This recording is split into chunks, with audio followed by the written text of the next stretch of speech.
Twitch looks good. Waiting on YouTube to start up.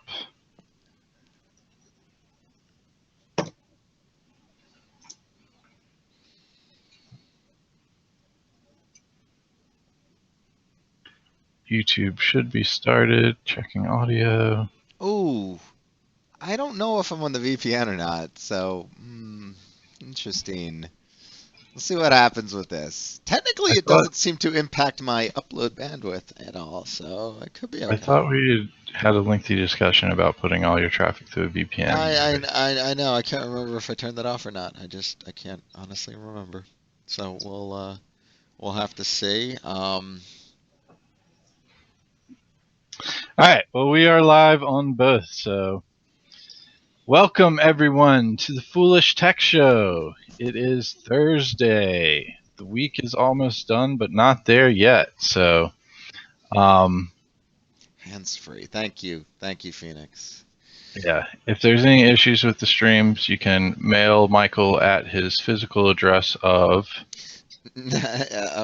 Go. Just say Santa Claus at North Pole and stick it in the mailbox. They get that there. They can get it to me, too. Anyway, we are here to provide support and answer any questions about our software and services. If you'd like to ask us those questions, you can jump over to foolishtechshow.com, join the IRC chat there in a plethora of ways. Looks like we actually got a full crew in there today. We have a newcomer, I believe, Adam. I don't believe I've seen you before. Welcome.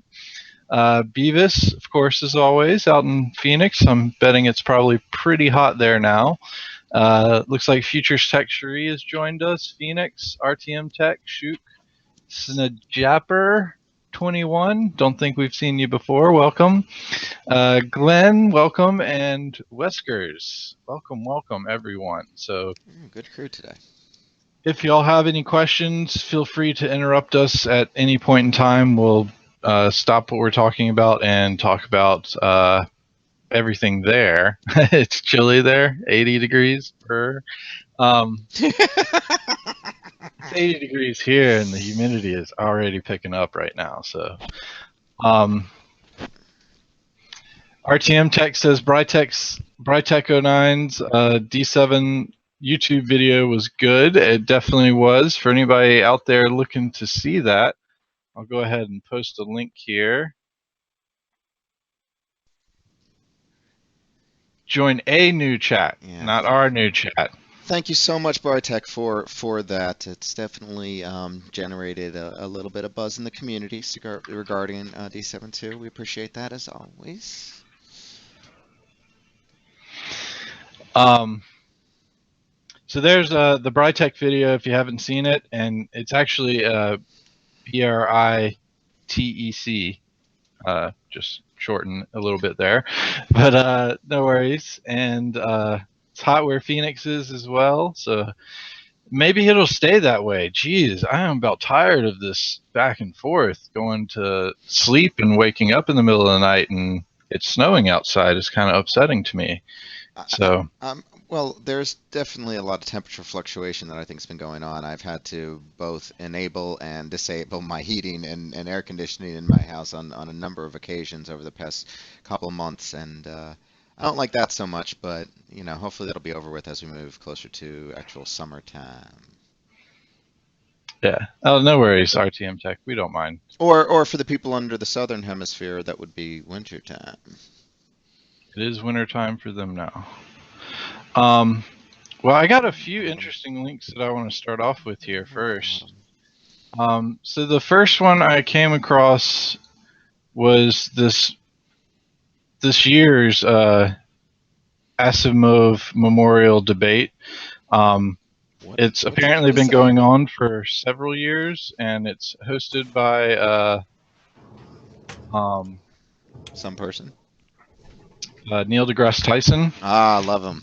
He said some interesting things recently about holographs and simulations. What's interesting about this is it's basically every year for since 2000, I think 2001, they've been getting together a group of highly intelligent scientific people and having discussions just like they were at a bar about whatever the topic is of that Oh, night. who'd have thunk it? People sitting around discussing things. Wow.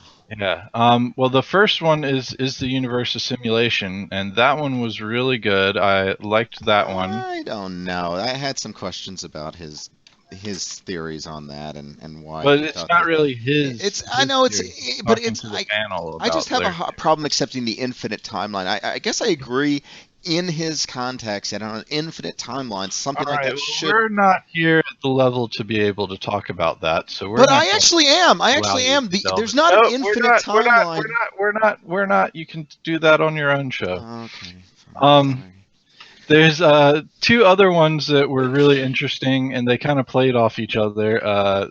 The existence of nothing and the theory of everything. So I'm just posting those in there. Um, they're about an hour long each, and I mean, honestly, I highly recommend watching them. They're extremely good conversations and topics and such. But this last one is kind of the one that I wanted to really focus on. This one is the topic is faster than light, and it's not really the topic that I wanted to focus on here, but what one of the panelists had.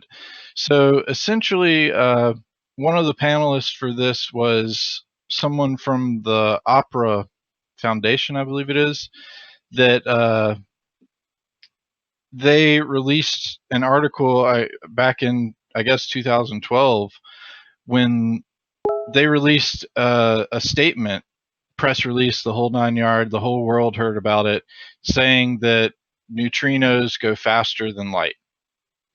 And this tore, like, apparently the whole scientific industry up in arms and stuff because nothing's supposed to go faster than light. So they released this Nothing with press release. mass. Nothing with mass. But But anyway, there's other But points. they came out 2 months later and was like, "Oops, nope, sorry, we were wrong. You guys were right that we were wrong." So they picked on that person quite a bit throughout that video. But what's interesting about this is the person sitting beside her Oh. is the person in charge of the gravitational wave stuff. Hmm. And if you remember recently, they just discovered the gravitational wave stuff. And this particular debate was from 2012. So they've been working on that for quite some time, doing measurements and trying to do stuff.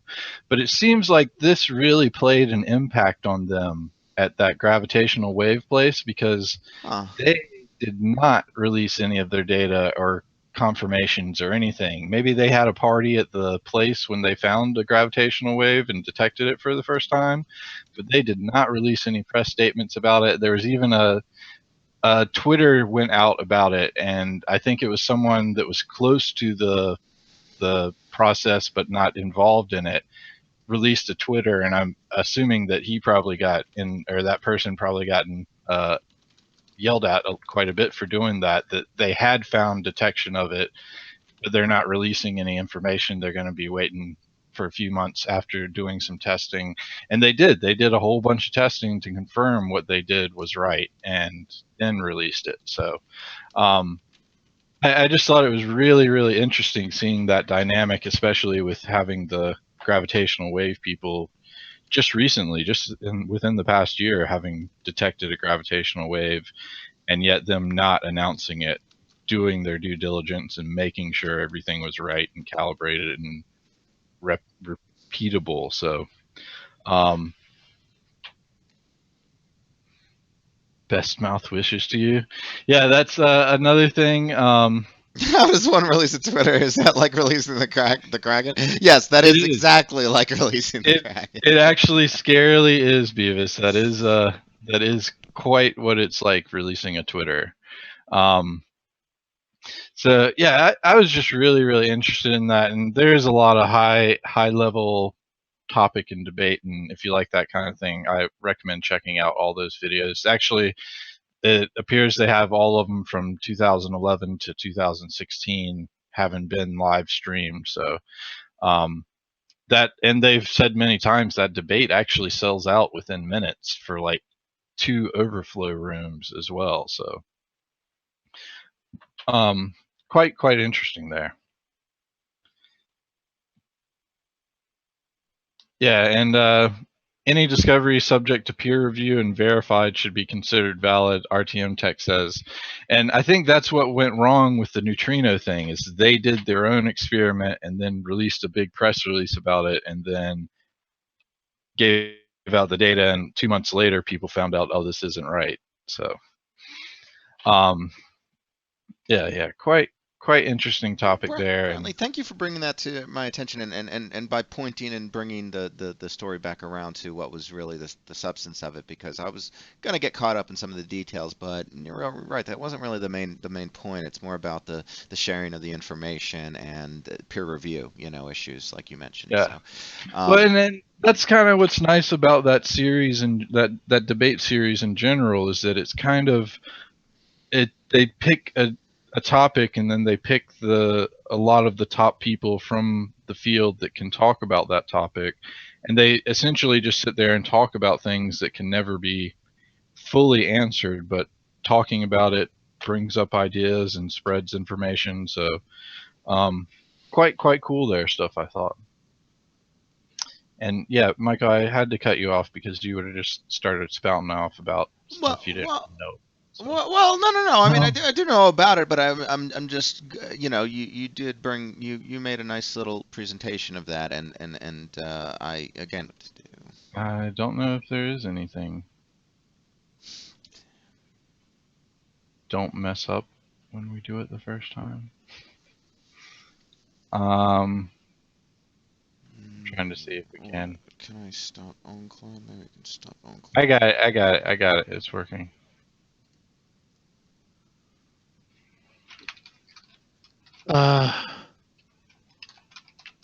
Oh, so that was running that. You can hear me, right? Yep, we can hear you. All right, awesome.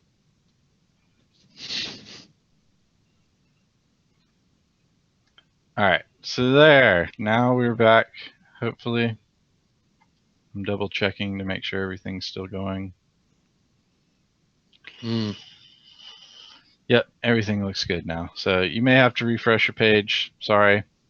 Again, have to apologize on Michael's behalf. Anyway, let's move on.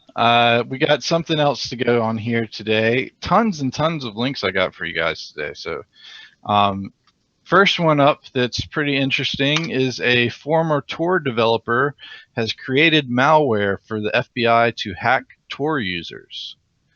So basically they couldn't figure it out themselves, so they went right to the source, poached a person, and are now having him create malware so that they can track people down. So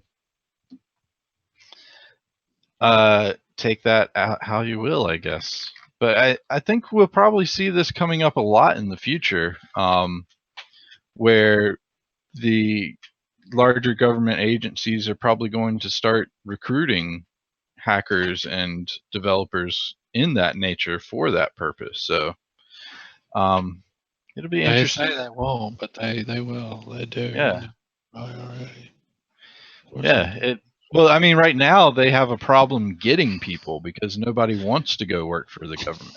Well, yeah. I mean, a lot of people, those who aren't ethical, know better anyway. So it's kind of like one of those where they're just doing something they feel is more important. Really, I mean, there's a. Well, I want to bring up. I wanted to bring up something I don't. Been doing stuff they feel that is important for them not to. Yeah, and Phoenix, you had posted that they had the FBI or RTM Tech is right. The FBI paid someone 1.3 million to crack the San Bernardino iPhone, and Phoenix posted something else about hacking group hijack Windows Hotpatch to stay hidden. What? That doesn't seem related. Unless that's the government.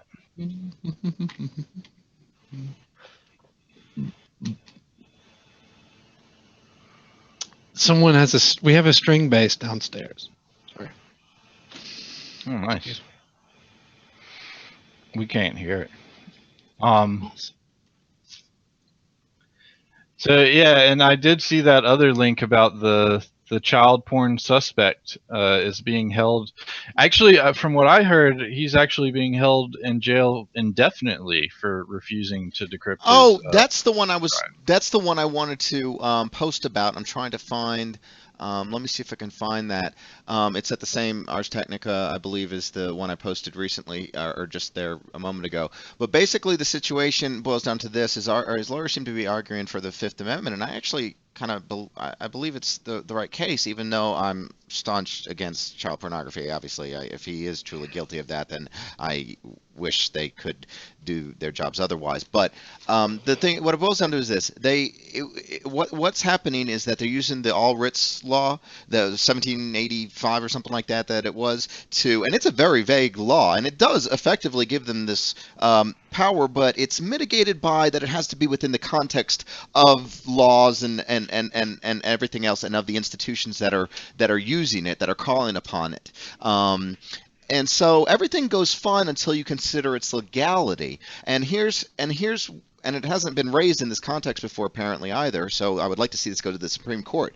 But basically it comes down to this. So what they're doing is they're saying, you're in jail until you provide us with the information necessary to decrypt your devices. Now, they haven't charged this person with any crime, and they suspect him of child pornography. But he's but in contempt of court, isn't he? yeah, he's in contempt. He's in contempt, or whatever. But effectively, it's like this: if somebody's on the stand and they plead the Fifth, it would be as if the judge said, "Okay, you're in contempt, and now you go to jail until you decide not to plead the Fifth," and that effectively undermines the Fifth Amendment of the Constitution.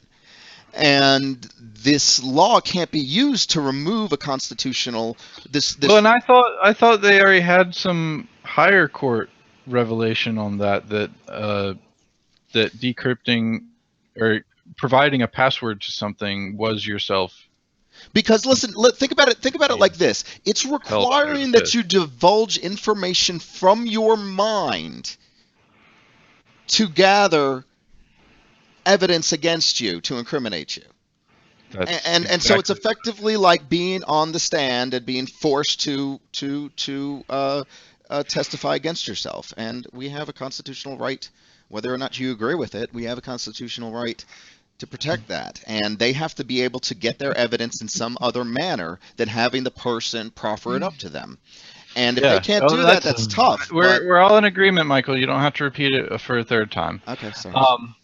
And Beavis agrees that it is requiring self-incrimination. And I had thought there was already a law or a higher court judgment on the fact that if there's a password that you don't have to give it up. So they have to go about it some other way. Well, so they can't use this law, and I'm really hopeful that the Supreme Court will find a fault in it, and so it won't be used in this manner in the future. Although it can be used for other things, as long as it doesn't violate the Constitution, basically, or any other law. Now that bill about the email thing, I think, is interesting because requiring warrants for email, because doesn't that completely contradict mass surveillance of email? If you truly need a warrant and need to identify the person you're doing it instead of collecting all the data. Yeah, that's why they passed that bill. Yeah, I know, but why is the unanimously, no less, but. And it's actually, that's one of the things that Snowden has brought us that's good, is that law passed unanimously and quickly. I want to point out the link that Phoenix posted. We've talked before about OpenVPN not being a VPN, it's just a HTTP proxy. But it looks like Lifehacker also found out that it's leaking your IP address, and they have some ways to assist with stopping that. So check that one out if you do decide to use their VPN, aka proxy. Again, it's like you're getting something for free. You can't really trust in it, honestly. That's what we should all realize when Opera made that big announcement that they're including a free VPN service. Is, hey, we're getting it for free. So there's probably going to be logging. There's probably going to be issues with it. Anyway, moving on from that, big announcement from Steam is that they now accept Bitcoin as well. Interestingly enough, that Bitcoin price was going up for quite a while until Steam announced this. So I'm sure that didn't have any part to play in it. But Bitcoin went up almost to 470, but now it's back down around 450 or so, which is still higher than it had been stably for the beginning of the year, which was at 420, 430 or so. It's cool because that means that things will start progressing more and more for it. If it's accepted in more places, then it's has more faith, and Nick will start to begin to believe it may be some kind of currency.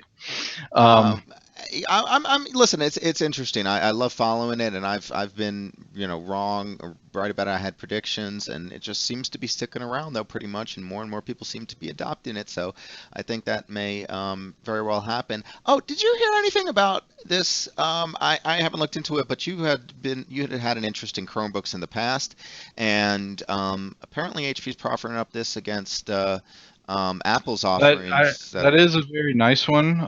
I'm glad that they start off with 4 gigs of RAM and then have options to go up to 8 gigs of RAM. I thought there was 16, but 16 gigs option. But anyway, I still don't agree with any Chromebook. I mean, like honestly, I almost need 32 gigs of RAM to run my Chrome. It's taken up at least 50% of my 32 gigs right now. So wow. Like if they're not unless they come out with a Chromebook that's RAM focused, like they say here, we'll give you as much RAM as Chrome's ever gonna want. I'm really not interested in looking at Chromebooks as more as anything than a device to try to remote in, which it doesn't even do that very well. That's a solid point. Thank you for reminding me about that. I saw a lot of news about this device recently, and I wanted to revisit it. Though. It is a really nice piece of hardware. And that's what everyone's focusing on, and the fact that HP's pushing it up against Apple, and considering that their thing cost $800 less, but I guess that's allowing them to get away with still get away with a higher price point, which I think is probably what they wanted to begin with. It does start off with the minimum one at like $500, which is still pretty freaking expensive for a Chromebook. And considering that $300 is the higher end for other Chromebooks, yeah. And even though Intel is pushing for now headphones coming through USB-C, I still am not fond of only including one USB-A jack and then a USB-C jack. Like, I feel like you should include a couple USB jacks no matter Speaking what. of that, looks like everybody, including Apple and Intel, both want to get rid of the 9.5 millimeter audio jack. And I know Intel has been pushing it. There's a lot of articles that have been coming out for that. Well, and Apple as well. Apple announced that their next phones and stuff like that won't have those connections. At any rate, real quick, Beavis is very interested in what you found on your coffee cup lid, Nick. Coffee cup. He saw you blowing a lid of some sort or something. Optical mouse. Weirdness. Hair in something, maybe. I'm losing hair, as you can tell. Yeah, it's all over your desk. You had Fabio's mane the last time I looked at you. No, I'm joking. Well, here is the end of the American dream, I feel. CrackerJack has announced it's ditching toys in favor of an augmented reality app. So now when you open up a box of CrackerJacks, you dump it onto your table, and then you can look at it through an app on your phone, and that's your toy. That American dream is now dead. Nick is having a laugh at that. I am extremely disappointed about this. This was like a staple mark of being an American kid, was getting CrackerJacks. They're not even that good, honestly. Man, you didn't want to eat them, really. You wanted the toy. Like, I remember several times just dumping it out on the table just to get the toy. It's like the concept of a CrackerJack is good, but you got to buy the more gourmet stuff for it to actually be good. You got to move up to Crunch and Munch or something. CrackerJack ain't doing it. And did I say Crunch and Munch was gourmet? Having an issue with it It was the toy. I mean, Glucose that's kids. metabolism.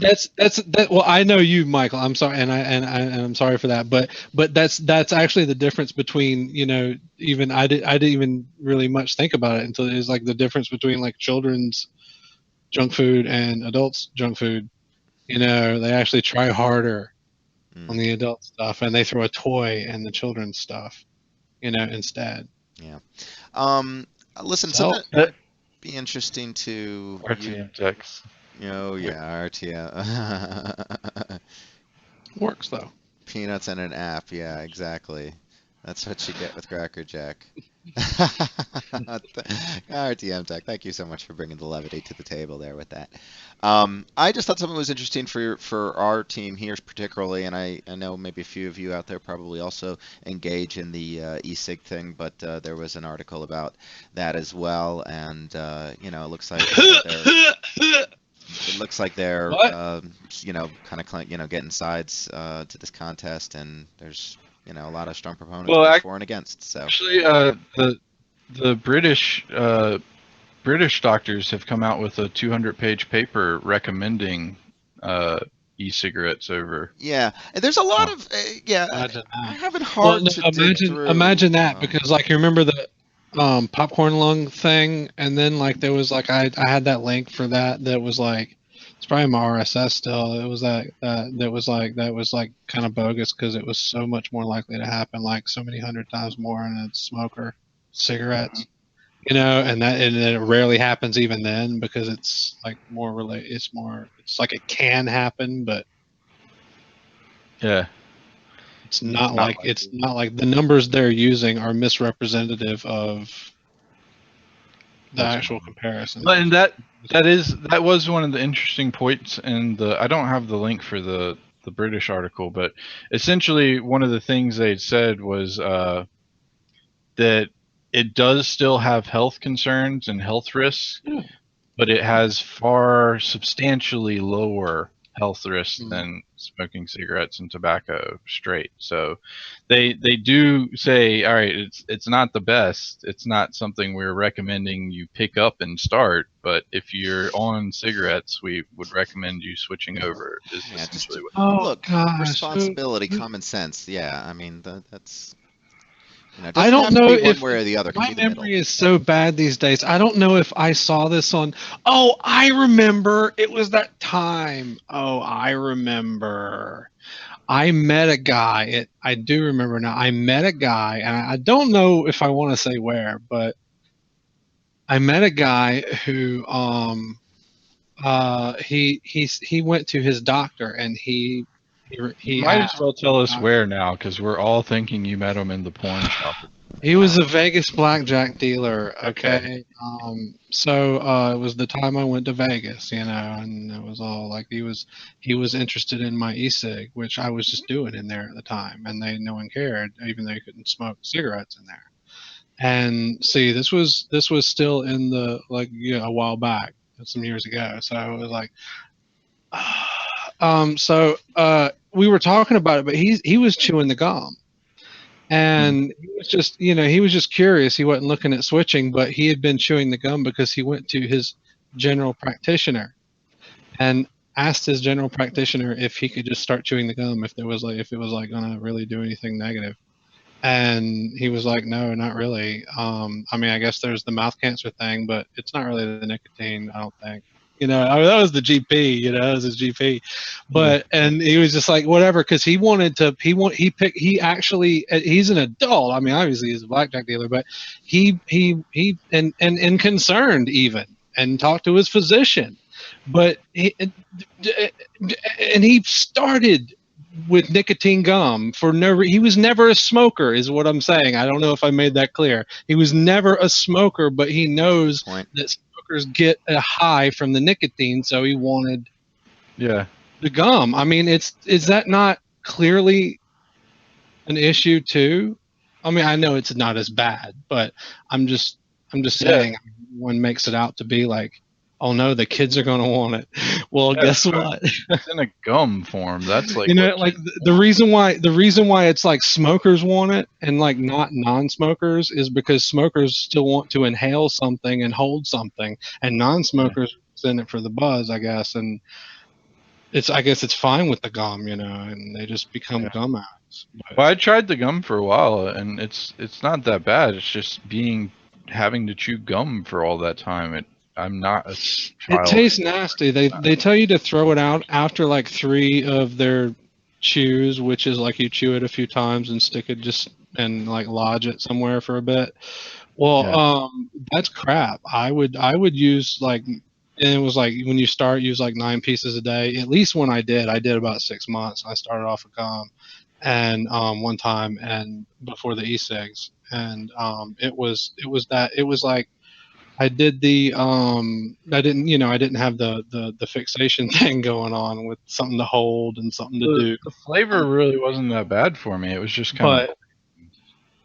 Yeah, and it was bland, and I even preferred the unflavored stuff, But the issue is that you actually don't need you need about a third of the gum that they say you do. It just taste gets worse, and you have to chew a little more. And Phoenix, which always you're chewing like a fiend anyway. Phoenix, eating red meat causes cancer though too. I was reading back and I missed what you said there, relating to saying that it could cause cancer. I mean, but just saying that means a lot of the substances we ingest in our bodies in smaller amounts can cause cancer, but does it? And this causes cancer. Everything around us causes cancer. This causes cancer. We're surrounded by cancer. When you plug your cell phone up that cord, if you still have a corded mouse, those things, the state of California recognizes that type of material as to cause cancer. Yeah. Everything causes cancer. Direct with skin, not like eating it or anything. It's solely, you have to put it into perspective, causing cancer and so think about that when you're touching these cords. The universe does cause cancer. Yeah, and don't take the cords and put them in your mouth. That's like the worst way. Wireless. I just wanna mention the 3 links that I had posted here briefly about Ars Technica. I'll just go over them briefly. So there was a nuclear power plant in Germany that basically had Conficker and a lot of other malware, old school malware on its systems. It just turns out that it was mitigated because they weren't connected to the internet. But my question is, then how did they get the malware on there to begin with? And I haven't read the whole article yet, but it would seem to imply that somebody went in there and connected to it, and so that would be an act of sabotage or terrorist or whatever. Maybe they were intending to attempt to infiltrate them or steal something from them. It just didn't work in this case because they never attached to the internet, which was good but bad in a way that this is still a nuclear reactor, and I don't think Conficker old school malware should be present on any one of those in 2016. But anyway, Comcast also boosting its data cap, but also increasing its pricing for doing so to increase that data cap. I want to point out something on this one. So Charter, and actually this will affect you as well, Nick. You're on Charter, right? Yeah. So they just got their merger with Time Warner Cable approved, and the key thing in there though is that they now have rules and stipulations that they can't impose data caps, nor can they charge. That's important. So, that was actually a really big win, and they're now the 2nd largest cable provider in America under Comcast. And it's sad though, because the FCC regulators had to go through and do this with a merger option and restriction instead of just applying rules to everyone under that, because if they try to create rules for it, the telecoms have lobbyist groups that are like basically embedded in Congress and our national government, that they would be blocked from adding those new rules. So they can't apply it to everyone. So people like Comcast are going to still be able to do whatever they want to do. But since they had to go through a merger deal, they were able to add these stipulations in saying, if you want to merge, then you have to abide by this. And I want to say that they have to abide by it for either the next 7 or 15 years or something. So that's actually pretty awesome. That means that our prices can't go up based on our data usage, and they're not going to be able to impose data caps on that. So that's pretty cool. Yeah, and RTM Tech lobbyists write the laws. That's why they can't make new rules for it. So,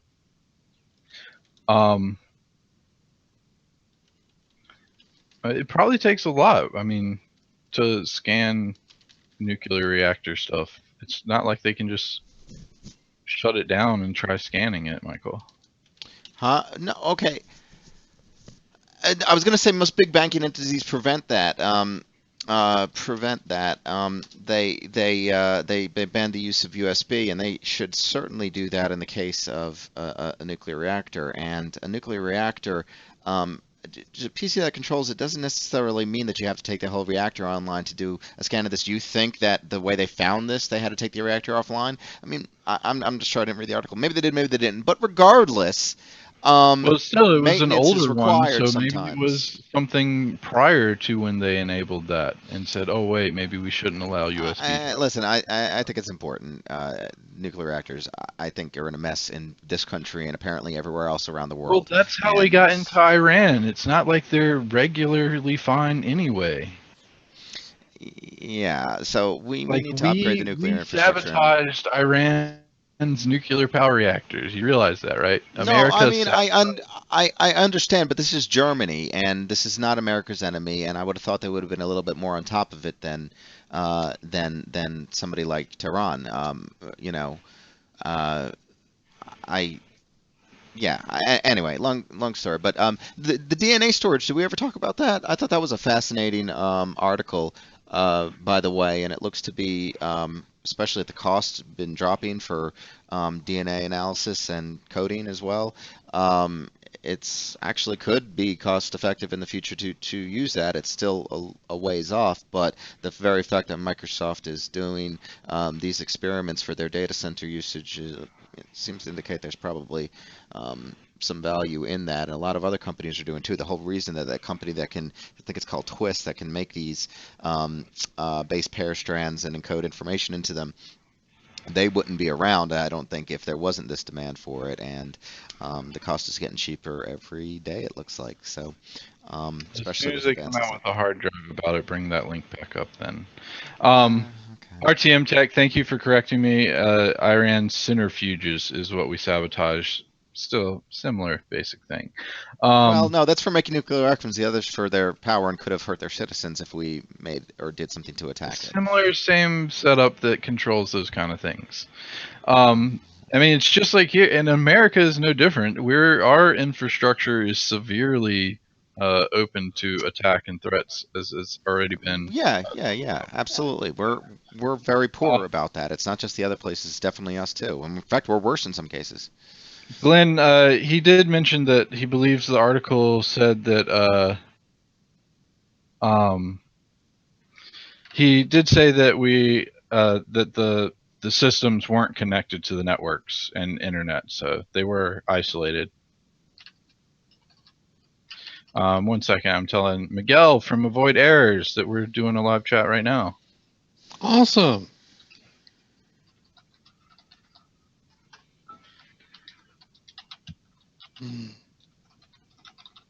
Oh, is that why I'm getting the new Yeah, head? the dings there. Well, thanks, RTM.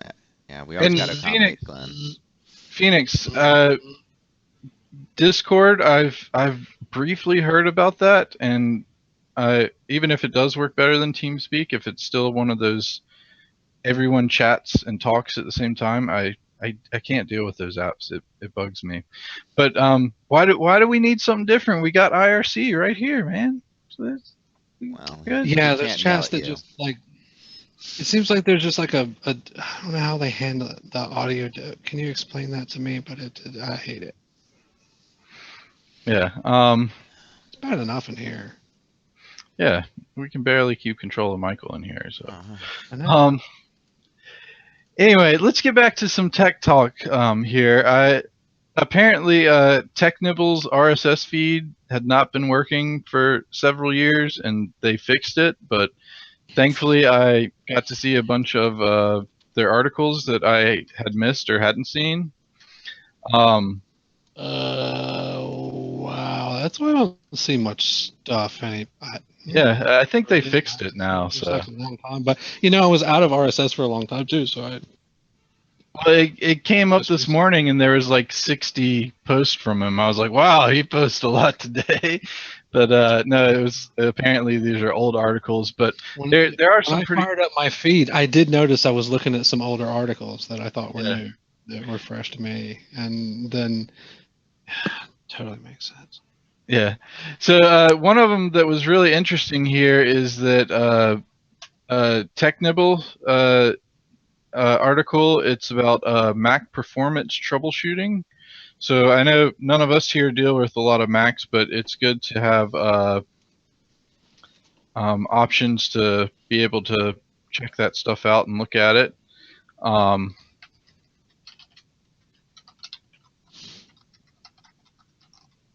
You're going to respond to him? Okay, thank you. Anyway, you should just go to foolishtechshow.com. Anyway, another one is how to handle computer forensics after someone dies. That's a pretty interesting article. One thing I didn't see in there, though, is to make sure that your business is allowed to do forensics in your state, because that sometimes can require a private eye license. So definitely check with a lawyer in a state and stuff there and see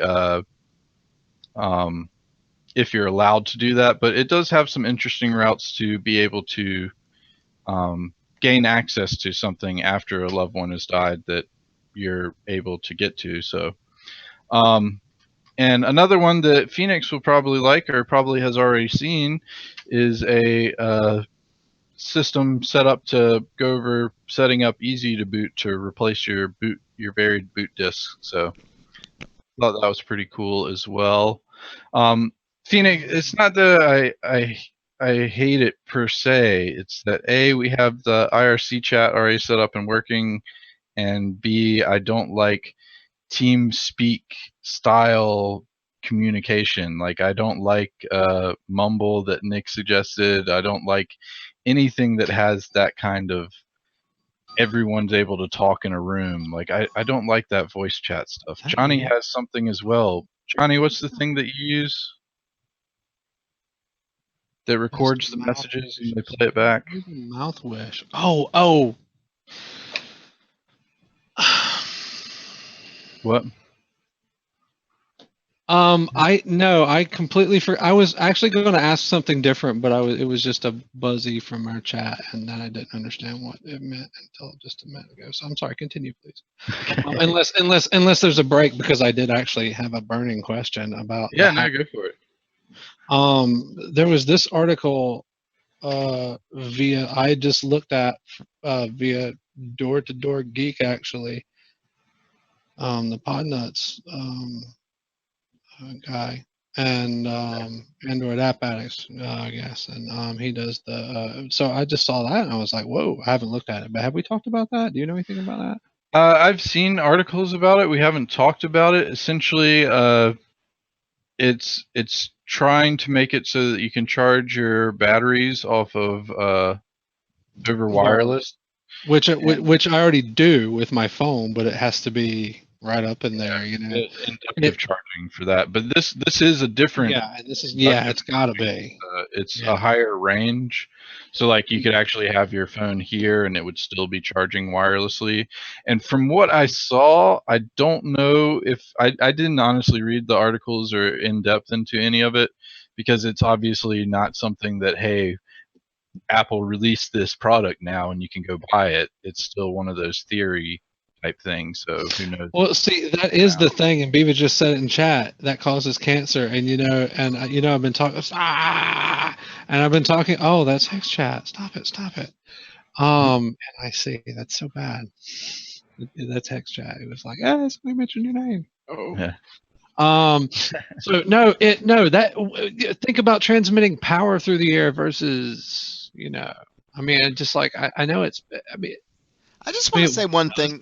Is that the point where I do want to get a metal colander over my head? No. I just want to say, think- just because you feel something doesn't mean it causes cancer. So, for instance, just because I feel static electricity on a balloon doesn't mean that balloon is going to give me cancer. Well, that's not saying saying that. Like, we're saying that the stuff that you don't feel is what's causing you cancer. Yeah. Wi-Fi, I mean, like, you can feel something, that all means of that stuff. that something is noticeable, but it also is just an observation point for further investigation. I feel that's not anything I've ever really brought up as a evidence of cancer. Okay, I just wanted to make sure though that you know it's okay. Yeah, I mean, but things you don't see or things you don't feel fall into the same if I category. started feeling Wi-Fi, I would probably suspect there is something wrong. And but I mean, it shouldn't matter Yeah, I whether know, you feel right? it one way or the other. But No, interestingly enough, it's only what Nick, the most microwaves, didn't I read? They're only like 2.4.5 or something like that, which is just a bump up or around there, and something like that, the Megatron thingy or whatever. Yeah. Well, I don't feel right there. I actually can kind of feel Megatron, Galvatron, what trons again? like I can feel like microwave like in front of the door, kind of like, not like, it doesn't like tingle or like make me think I've got cancer or anything, but it's like it is like a static electricity kind of thing where there's just like something, my hair stand up, but I can I can tell when it's on or when it's off. I don't know. I have to go stand in front of one now to describe it again. But I no, it doesn't. That doesn't worry me. But it just says that there is evidence to suggest that further study is necessary. Maybe it has been done, and that's fine. I'm totally fine with that. But the power thing is just a new thing. That's all I was saying. I honestly don't think that going power wirelessly is going to be a big issue. Not any more than what we're currently dealing with. I mean, like, all of the signals that we're dealing with have power going through them. Like, a Wi-Fi signal is a wavelength. power. But and at that it is interesting though that I guess my other thing was that wavelength of the microwave. Like, I can't feel the Wi-Fi equipment. I mean, I don't know what the deal is there. It's not cooking food. I don't know, but anyway. Yeah. RTM Tech points out that looking into a radar antenna can blind you. Military radar can kill animals, and airliners won't even turn on their radar until they're on the runway. So there definitely is a concern out there for those type of things. And Miguel has joined our chat. Hey, Miguel, this is Void Errors. Awesome. He's got a PowerWall link for us. Is that the Tesla thing? Yeah, it is the Tesla Motors PowerWall. That is a pretty cool option if you can afford it. Those things are not cheap.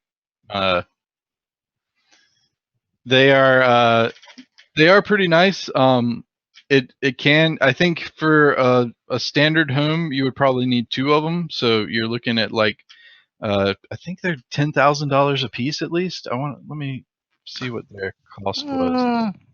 They are extremely high demand though. And you can't actually get one right now. You can see that it says reserve yours today, but they are way behind on it. 7 kilowatt one is $3,000 a piece. The 10 kilowatt one is $3,500, and average home kilowatt usage is about 10,000 kilowatts. So you would need at least one of the 10,000 and probably the 7,000 to power your home. So That's insane. it is a really cool idea, and if Tesla could ramp up their manufacture of it, I'm sure they would sell every single one they make. And it is, Nick, that's actually one of those things that you would want for the solar setups. Like I was talking about. Right now, your current option is to get a bunch of deep cycle batteries. Like, I calculated it out one time, and I would need 150 deep cycle batteries. Granted, those go for about 150 a pop. So I would need 150 of those in parallel in one room to run my house for 2 days, which is what you want to average for if you want to go off grid and do solar power only. You want to be able to have your house run for 2 days on pure battery power, then have enough solar panels to recharge those batteries every day. And then that way, if it's raining for 2 days, you at least still can have power. But hey, Timster's in here as well. Welcome, Timster.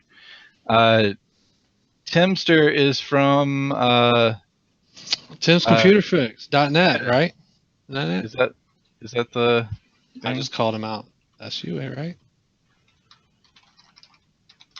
Let's see. It is timscomputerfix.net. So another friend of ours. The other day.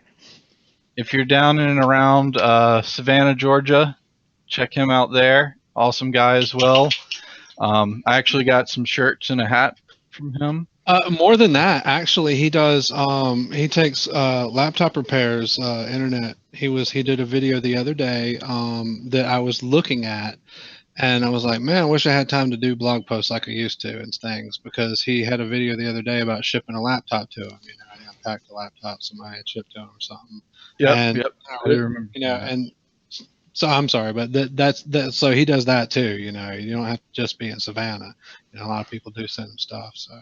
Oh, well, where I was going with the Savannah thing is if you were there, you used to be able to get chicken while you waited and apply for small loans, but that was when Chris was in charge of his operation while Tim was on vacation. Tim took it out for some reason. Great moneymaker there, I think. If you have a PC business, you should always sell chicken and offer small time loans. I don't know why he took that down. That was a great option. Tim, you need to update that picture on your laptop on your website there, man. It's kind of you look mighty young there. He says, "Oh my God, no!" for the chicken and small time loans. I have a picture of Tim that we could put up there, but you know, his hair's done up real nice and everything. He also does an extremely awesome Halloween setup, so highly recommend checking that out if you are in Savannah, Georgia. So Halloween setup? What do you mean? Dude, he decks his whole yard and house out at Halloween. You've seen it. I forgot then. Yeah, this past Halloween he had the camera outside so that we could see as trick-or-treaters came up to the door and were knocking on the door and getting scared because he had scary stuff. Now I remember. I'd forgotten about the yard and stuff. I do remember that. I was like, oh, Tim, he's being weird. These kids are kind of... oh yeah, Halloween, yeah, but he does an awesome or a very awesome Halloween setup. So Tim, you should put that on YouTube next time you do it, man. Do that's it, a really man. good setup, dude. There's a guy around here, or family around here, somebody that does it, and I've never been to see it. And I used to go when I was younger to see that stuff when I was a kid, and it actually I really appreciated that stuff. And now I don't even, but I should. But get something on YouTube. That'd be awesome. Oh, he does have video right now, he says. Yeah! Links. Sorry. Shuri, that's actually exactly why Chris implemented that into Tim's business while he was on vacation, is so that you could get chicken while you waited for your laptop to be fixed, and when the bill came, you could get a small time loan. So it's a perfect trifecta of computer repair business. I don't see why more shops aren't doing that. It makes so much sense.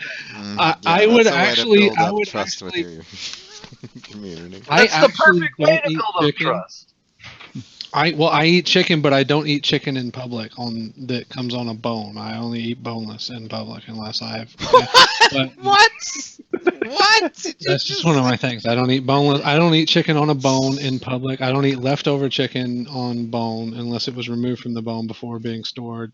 I have some standards with chicken that are a little higher than most Yeah, people. aggressive are we? We talked about Because chicken it scares for me, quite some but time last night. I will say that if you threw in a Tim's Chicken / Tim's Taco Fix That would or be good. something, then that would be a family favorite, for the computer repair stuff. Phoenix, I don't think that would go over as well. Chickens running around with your head cut off kind of makes it difficult to repair the computer. So, yeah, and Futures Tech Eric was right along the line with you there. Tacos and chimichangas. I mean, hey, you could do a whole setup there, man. You don't have to limit yourself to chicken. That was just the first idea. So,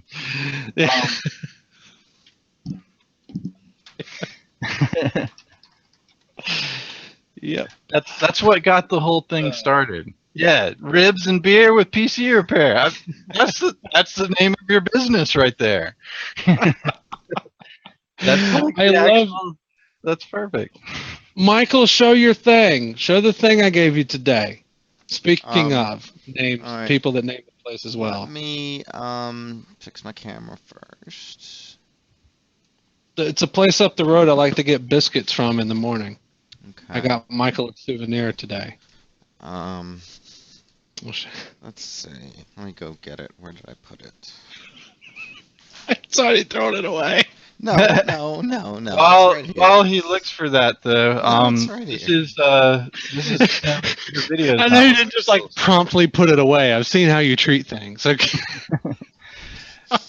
Real quick, while we do that, there you go. Give him a show. That's the name of a place down the road that I love to get biscuits. Interestingly enough, there actually is no porn there, just merchandising. It's a cozy. Yeah. It's false advertising. Well, they may have it. I don't know about it. It's not a cozy. Well, I'm sorry. They have a little, a couple of, the obligatory, couple of mainstream U.S. publications, but nothing like. No porn. No, I don't just. Have the... It's perfect for your air compressor, Michael. Weird. User usage. Real quick here. That is a good idea, though. Yeah, it is. Real quick, Tim. Here's Tim's how to ship your laptop or computer to Tim's computer repair. That customer did do a extremely good job of packing their computer. So they did. I watched the whole video. And then at some point I was like, why am I watching this? I mean, it was Tim, so I just wanted to watch it. I don't always get to do stuff like that, but I picked that one for some reason. It was just the latest. It was fun. I got info from it though. I was just because I'm an overpacker too. I would have sent something like that. Probably worse. But and Tim, right off, I'm not seeing your video on your Halloween setup. So maybe if you can find that and post it, it'd be much appreciated. I'm not seeing it right off here. But I also wanted to show off the Humane Society, what I got from the Humane Society for my donations. Those are great for working gloves in the yard and stuff like that. They have paws on them. I thought that was cute. Michael. Yeah, I thought that was nice of you. Yeah. That's a feather in your cap, and I'm glad you. Well, they're good. They're good peeps. So yeah.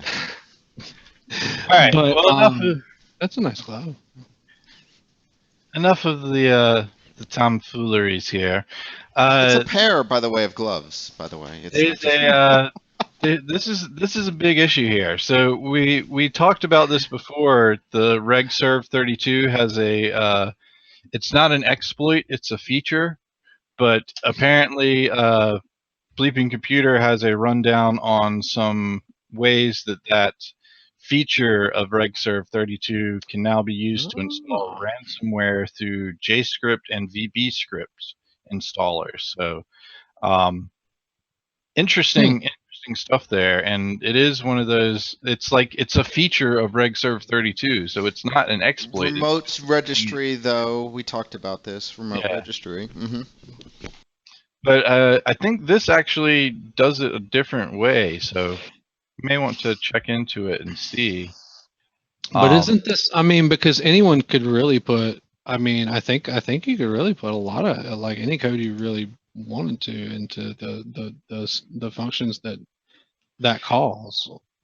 It looks like if they have access to your computer, so if they get malware or something on your computer, or you drive by a site, then it runs regserve locally, and then regserve goes out to the internet and runs the malicious file. So the only way to block it, it looks like, is what they suggested there in making an outbound firewall rule to block regserve 32 from getting out to the internet. So That's a simple and direct workaround to fix that. Unless you I'm gonna have to read that absolutely have to use remote registry over the internet. I mean, you know. which I would anyway. But Yeah, exactly. sooner than later, I think. So this is just a funny thing that happened. Many of us have seen this message before, but not something you would expect to pop up while you're watching the weather. Oh, but how they handled it is what's cool in this particular case. They actually were knowledgeable about it, and their responses, the reporter's response to it, was choice. Now, you could fill us in on the details of that, Brantley. No, go ahead. You seem to know it all. Oh, well, I do follow some of these things. Well, no, but basically, he said something to the effect of, not like we haven't seen that before, you know, or something like that. In other words, it's so common that this has basically hit so many people that a random reporter on the air immediately called it out and mentioned Microsoft's, you know, I wonder, should I upgrade? He basically said, and it got a chuckle from the staff there, and I'm sure it got a chuckle from the population. That just means that virtually everyone with a copy of Windows 7 or Windows 8 is being bombarded constantly with these messages to the point that it's part of social, you know, common social knowledge now. Yeah. So Tim posted the link to his Halloween video. Highly recommend checking that out. Like I said, he decks out his whole yard and house for Halloween. He really loves that holiday, and kudos to him. He does a great job. Awesome. Another interesting hack here is Office 365. It appears that any business account can be logged into by using any other business account. And this article kind of describes the way that SAML assertions work. And then towards the bottom, it goes into how it works for Office 365 and how it can be taken advantage of. So, Thank you. That's got to be really important to anybody hosting through that. And yeah, anyone using Office 365 Business should definitely check that stuff out. And Phoenix points out using Never 10 might have helped those news reporters avoid that situation, and he's probably absolutely right about that.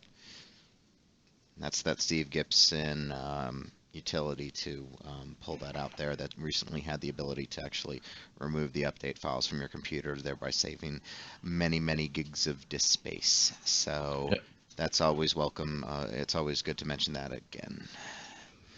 Oh, and speaking of Office 365, by the way, there is a competition out to Office 365 with both cloud storage and cloud editing of Office and other types of documents. It's based on LibreOffice, and it's pretty good. Let me see. It's in beta right now. Let me pull the link for that. Open 365. Yeah. We talked about that yesterday. Oh, you did? Oh, okay, great. I'm sorry, I missed that. My apologies. Yep, and Never 10 is pretty good, Glenn says. Interesting link RTM Tech sent to me is building your own cloud server on Debian, and it basically kind of goes through how to completely replace Gmail, Google Calendars, Google Drive, all that stuff with free open source stuff and have control over your data. He kind of wanted our opinion on that, and definitely it's a mixed bag. I mean, it's the same kind of trade-off with security versus convenience. Um, as in having control over your data is pretty much the same trade-off versus security versus convenience, because if you're hosting all your data, you have to be much more aware of the attackers that are going to be attacking that. My biggest thing right off the bat is if anyone has ever tried to run their own SMTP server, it is no easy task, and it's something that you actually have to keep up with daily to be sure that your emails are able to get out, because it's so easy for you to get blacklisted. And then once you get blacklisted, you essentially get an extortion fee to be removed from that blacklist quickly so that your emails Yep. can go out. And it's not like you did anything wrong. It could just be someone reported your SMTP server to one of the blacklists. They automatically blacklist it, no questions asked. And when you come to them saying, hey, can you remove me? They're like, yeah, we can do it. It'll take 3 to 6 weeks, but if you want to pay us, Hmm. we'll get it off today. So I mean, it's basically an extortion scam, honestly. So the bad thing is though that you have to rely on those blacklists to get email. So it's kind of a big trade-off there. Um, and really the same thing applies with the other ones. It's not so much the blacklisting and keeping up with it side, but being sure that you're protecting that data, you have things locked down so that you can access it, so that others can't hack into it, keeping things updated, and ensuring that you're not vulnerable or open. It's a big trade-off. I mean, I to a point do trust Google with my stuff. I don't trust them from the government, but I do trust them from most everyone else. So I mean, it's really up to you on how much you concern yourself with nobody having access to it, to a few people like nation states and the company themselves having access to it. There are certain things that you want to share on your own and host on your own. So it's a big difference off of there. So Um, I have yeah, to I have go to ahead. step away for a second. I'll be happy to leave it running. But I'll just be gone maybe 10, 15 minutes. So an hour. No, Yeah, it's we not could gonna be an trust you hour. on how long you're actually All right, going to just be gone text me from on my here. phone and I'll come right back. I'm only gonna be next door, and I just got to mail something in the mailbox and deliver something to my father. So, Um, well, futures textury, that is a good point about you need to know how to stay off the blacklist. Um, the we tried running a couple of them. The biggest thing was with ours is that, like I said, anyone can say that you're spam. They add you to the blacklist, and then you're set for there. Um, I don't know if there is really any kind of deal where you can say, hey, don't ever add me to the blacklist. But if there is, I'm sure they're going to be charging you money for that. So it really is a big extortion scheme, and there's no way to get around that. So uh, if anyone likes waterfalls, here's a really cool waterfall. Actually, the world's tallest waterfall in Venezuela. What was really interesting, I thought, about this video is it's one of those places that you have to have a drone to get this kind of footage and video from. And honestly, it looked like they were controlling the drone after having scaled up that mountain wall. And if you watch the video, you'll see towards the end there, you'll see where people are hanging off the side of the cliff. Just imagine having not only climbed up that scale of that wall with a drone in your pack, but then launching and controlling the drone from hanging off a rock face. I mean, it's awesome, awesome footage. I would say they took a lot of risk getting that. So, pretty cool stuff there. I'm most surprised as how they got their drone back after launching it off the side of a face of a mountain. That's pretty impressive. Speaking of drones, it looks like someone has finally come out what we have all been waiting for, a flying vehicle. This is not a car, so not as awesome, but this is a flying bicycle almost. It's a flying bike, is what they say, and it's pretty awesome. It does not look that easy to control nor sustain, but it does work. So maybe after some tests and improvements and things, that will be awesome. Oh, Tim does drone repairs as well. Nice. Tim, Johnny flew our drone into a baseball foul fence recently. It didn't break to the point of needing repairs, but I do have to take it apart to get some dirt out of it. So Thanks for throwing me under the bus. it's not really throwing you under the bus if it's the truth. Moving on from that, there's... Yes, it Okay. is. Fine.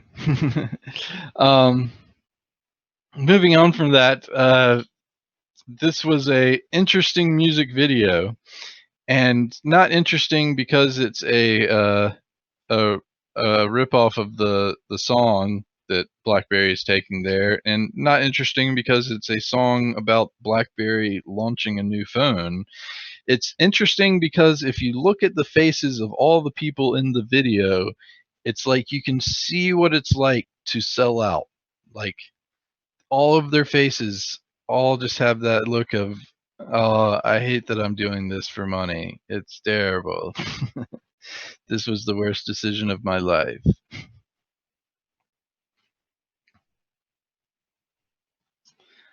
Phoenix posted a link to find out what Google knows about us by the Windows Club. I'm not sure I completely trust that, but interesting to point out, though, that they're showing what Google knows about you by showing you how to access it through Google. So that's the big difference there, is that Google is open and provides you with access to see and as also change any of the data of what they know. So I think that's the biggest point. Microsoft is collecting all kinds of stuff on us and not telling us about it. Google is also collecting all kinds of stuff on it, but they're telling you about it and you actually have control over it. So huge difference there. Well, I wonder about that, Brantley, because Google is the one that does not want to comply with the Child Act thing, with the 13-year-old age thing. They don't want to deal with it. Now, Microsoft does, but it's obviously they tell you, hey, we're going to take it on. We're going to charge you, we're going to do all this stuff. It's just part. It's just, I know it's not directly a thing, but it's part of the process, is part of the thing. And then, but Google doesn't want to deal with that, And I wonder if it's the extra effort on Google's part, or if it's the fact that they don't want anyone to know that they actually have the data necessary already to, or just, not necessarily that, but I mean, that's just an example to me of, Yeah. Just from my opinion and perspective on it, I feel like it's more of Google doesn't want to offer any of their services to kids under that age for the fact of the not provide, like they don't see that their services are needed for that age range. That's interesting.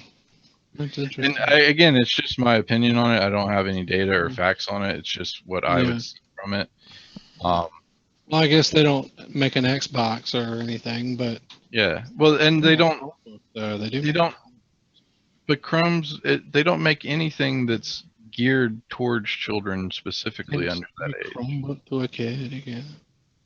You can give Chromebook to a kid, but it's not geared towards. I know you can do a guest account, but I mean, you have to then create an account or whatever. Eric, slow down. Whoa. Where did we get around to eating mom and eat? She could, but that means you got to have the. Listen, I think I lost my father, by the way. I guess that's like the problem. The thing that bothers me is because you got out there forcing you as the adult to have. I seem to have misplaced my father. Well, I mean, you can sign up for one. It just means that they won't be held accountable to anything that happens with that account. Of course. And then, but what if you were one of those people that wasn't going to try to sign up for no account with them, but you need it for some reason What? for the kid? The kid needs a Google account or something. But what if you were the kind of person who did not want to give their data to Google? Then you wouldn't sign your kid up for it either. Well, I would hope not. So But what do you what have to if do? you? Set up your own mail server and then have to worry about the blacklist issue? We were talking No, about I mean, but we're on separate topics. but what I'm saying is like when I got a Chromebook, right? Can you use a Chromebook? I don't recall there being an option to use a Chromebook completely without at least one person having the Google account. I So don't think you can, but again, that's not saying that it's geared towards children, though. Like, Yeah. and even the fact that they do it in schools, I don't believe they do it in elementary schools. Well, They're gearing yeah, it towards older. but middle 13 and older schools people. aren't. But dude, I was 12 years old in the ninth grade. Okay, when I started the ninth grade, I finished at 13, but that's high school. That's that. So but kids younger than that are You were getting 12 years getting old in the ninth yeah, grade? that's when I met Jade. She was too. Are you sure? How is that right? You wouldn't have been able to drive when you graduated. Yeah. She was driving later. I was like 12 for like when we started. I was 13, like 14, 15, 16. You would have been in school for Don't worry 4 about it. years and been 16. You graduated when you were 16?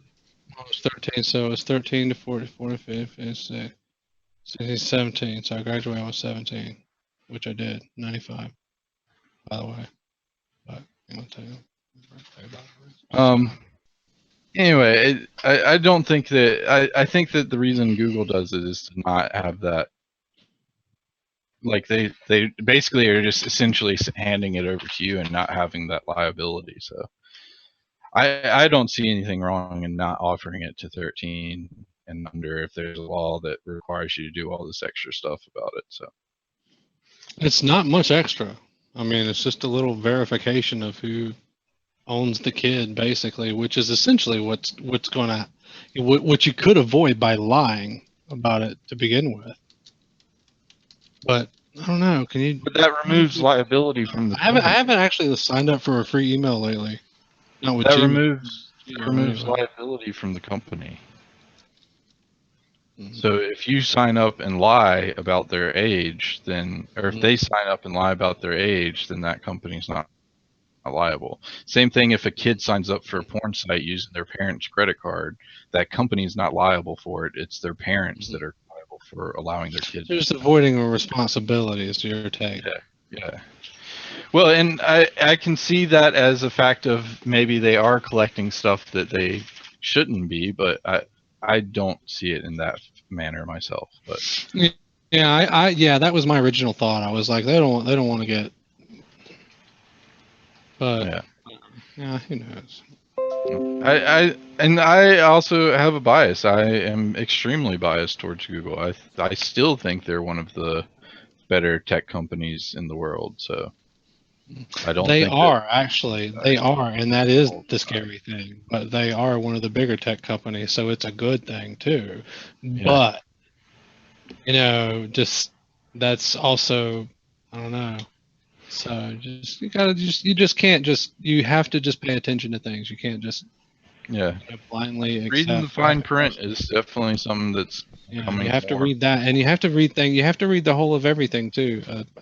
So many times, so many things have been taken out of context without the background of the part before in the article or the part after from the quote. So even oh, Yeah. Well, hey Nick, this is something you might be interested in, and although you already invested in something of this nature, these look a lot nicer though. Redesigned crutches. hmm. They kind of look more luxurious than the ones you had gotten. Oh yeah.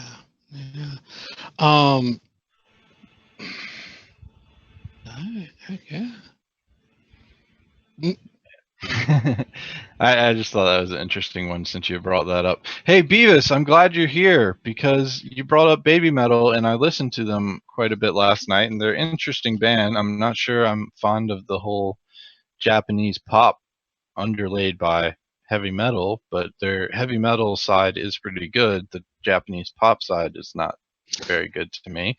But apparently it's coming to Super Mario Maker. They're going to have Oh, I know what it was. icons Brent. and stuff for them. What? I know what it was. I know what it was about those crutches. I actually saw them before, or something like them on where basically, or so, at least something similar, where basically it used just your forearm and it didn't go under your armpit. Yep. And I considered that design, but for me, standing was not something that I could even balance myself with on one foot. It was killing me because my left foot is so bad at being so flat and everything Yeah. that when I wanted to chill, actually I kind of wanted to chill on my even hurt foot sometimes, and would do. I just couldn't do a lot of pressure, but if I had the armpit and the crutch, I could, and that was for me though. So I guess it's not for everybody. I don't know. Maybe that I just didn't see myself as having like the being able to use that to my advantage without it. I mean, it seemed like Well, to no, me your more work, robotic leg thing more is work for your shoulders, to the, like, I'm kind of lazy and I type for a living, you see. It's not like it's different for some people too, so. well, like I said, your robotic leg thing was pretty cool. I'm not saying it isn't. I was just saying that's a different alternative. Oh, no. Oh, that, yeah. Oh, yeah, I know what you're talking. Yeah, that thing. That's actually different than what I was just talking about. I was talking about Oh. regular crutches, but. Yeah, no, I was talking about because your robotic leg thing is what you got instead of crutches. Mm-hmm. So yeah. Oh, you don't. Well, what you don't realize is that I actually freaked out, and kind of lazy. Well, what you don't realize, Brantley, is actually the truth is that I freaked out when it was so bad, and from my cell phone in bed, I ordered crutches too. I ordered regular crutches too for that very reason. That's what I was just talking about. They're more like ergo regular crutches. I mean, they're it's kind of like the same thing, but it's kind of like a V or some, I don't know, and it's got like the handle comes out like that one does actually, but it doesn't. It does fold, but it's on a bungee thing, so you undo the thing and it goes whoop, and you just you hold it, I guess, into two pieces. Gotcha. I don't know. It's not that great, but it's like it. I did it for that reason, so I know that. So I freaked out, and I've never even had to use them. Is the truth, because they didn't come for several weeks, but I had this horror that I was going to do it again. You see. Yeah. You may still. So. Because you still don't have any grip tape on I your. still don't walk down steps like right. Even now, though, I have to be very careful and like walk kind of sideways a little bit.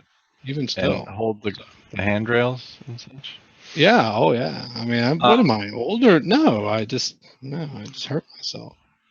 Tim, wheelchairs aren't better if you have 4 flights of stairs in your house. So, and no handicap access. Your house is extremely handicap inaccessible, Nick. I know. I know. You'd have to be carrying someone all through your house if you wanted to give them a tour. Eric pointed out that Johnny 5 is going to be a Lego set soon, so that actually looks pretty cool.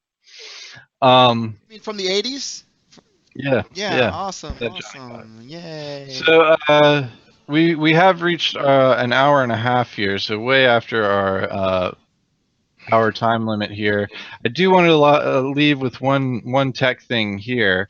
Apparently, if you were surfing on Pirate Bay, they had some advertising that was dropping ransomware on your computer. So using NoScript and ad blockers in that case would have been highly suggested to you.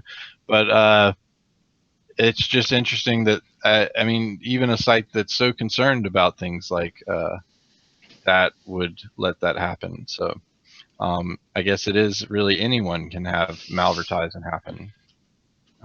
So anyway, I think we should wrap it up on that. Been an hour, and I think been over an hour, and great show today. Thanks everyone for joining us. New folks and old folks we knew that are new to the show as well. Thanks all for joining us. Great having y'all here. Yep. Special shout out to Avoid Errors and Timster, Miguel and Tim, two awesome people that we've known long before, so very cool. Beavis, always nice having your commentary in here. Whole Futures Tech crew, Eric, Nels, Sheree, and I think I saw Quirk in here earlier. Thanks all for joining us. Phoenix, RTM Tech, thanks for the links. Glenn and Shook and Snajapper21, thanks for joining us.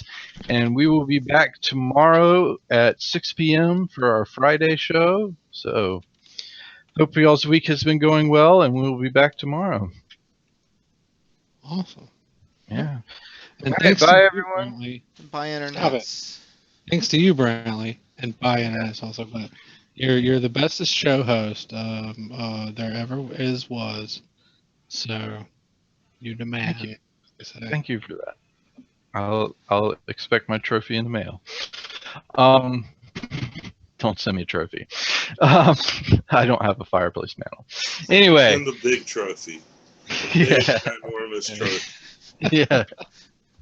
Like it'll be airdropped at my house. Parked outside. Anyway, thanks everyone for joining us. Michael, you can take us on out. How do I do that? You click on YouTube and then you click on Twitch. Oh, that's right. Twitch first or no? YouTube first? I can't remember. Either one. It doesn't matter. Just do them both. All right. Well, Twitch is going down, and